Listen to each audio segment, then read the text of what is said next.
Many great things happen when people put those two words together. Those two small innocuous words can lead to something really rather special. And today I'm down in Paris to see something rather special that's the product of those two small words. What if?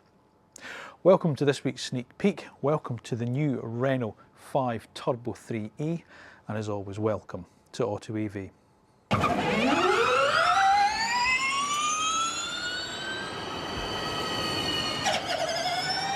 Now, before I get started on this week's edition of Sneak Peeks, it is of course that time where I would just ask you to make sure that you are subscribed to the AutoEV channel. And once you've done that, make sure you then press the little bell button that's down below, because that's the way you'll receive notification when our next video is uploaded and it's gone live. Once you've watched it, if you enjoy it, and I sincerely hope that you do, then obviously make sure that you give it a thumbs up, and don't forget, leave me your thoughts in the comment section down below. Let me know what you think about the cars that feature on the channel, such as the new Renault 5 Turbo 3e, and of course on the AutoEV channel as a whole.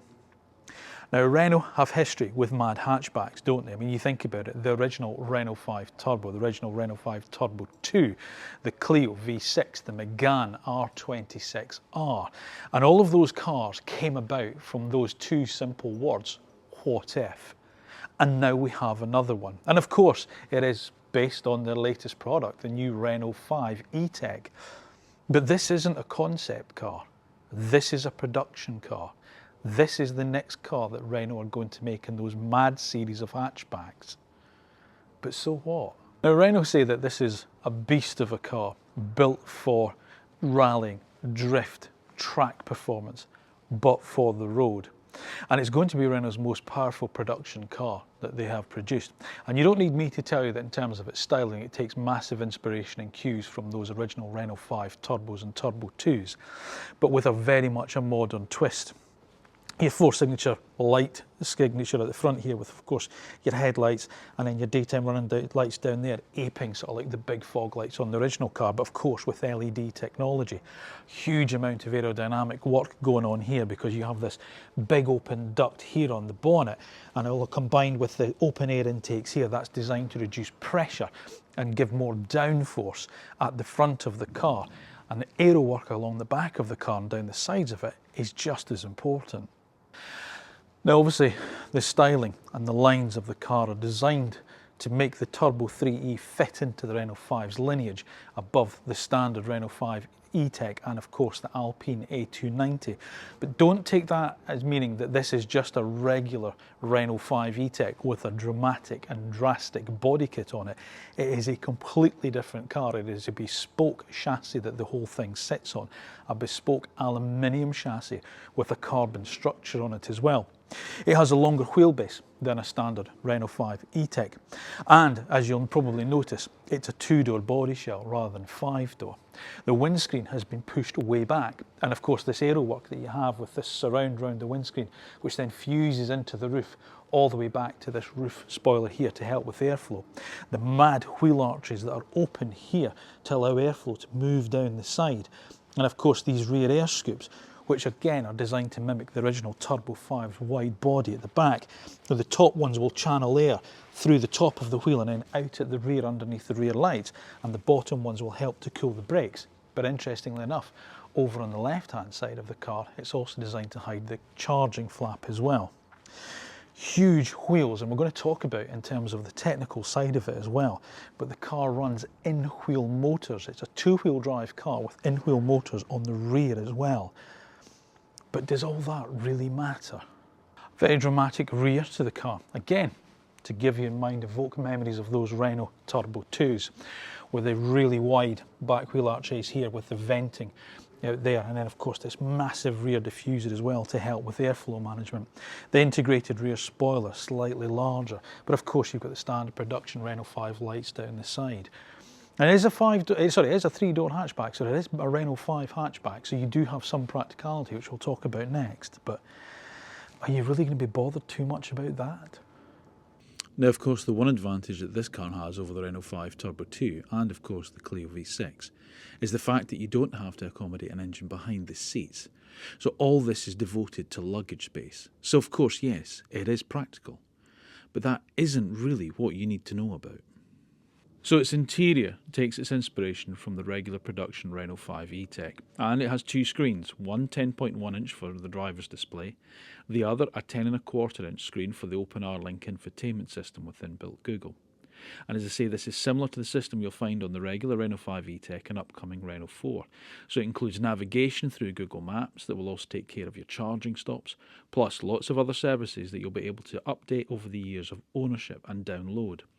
The two bucket seats with 6-point harnesses are carbon fibre in construction to keep weight down, an Alcantara covering on the seats and dashboard, and lastly there's a rally-style hydraulic handbrake for even more authenticity and to assist with the drift assist mode.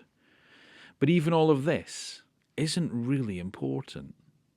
A 70 kilowatt hour battery is mounted in the chassis of the car, way down low, keeping the centre of gravity of the car down low. One of the reasons why the car also uses these in-wheel motors. Has a projected range of 400 kilometres, 248 miles if you're in the UK. And it's got 800 volt architecture, which means it will take a 15 to 80% charge at a maximum charging speed of 350 kilowatts in just 15 minutes. To go from flat to full from an 11 kilowatt home wall box, that's going to take roughly around about 8 hours. But are you really bothered about all of those figures? Probably not.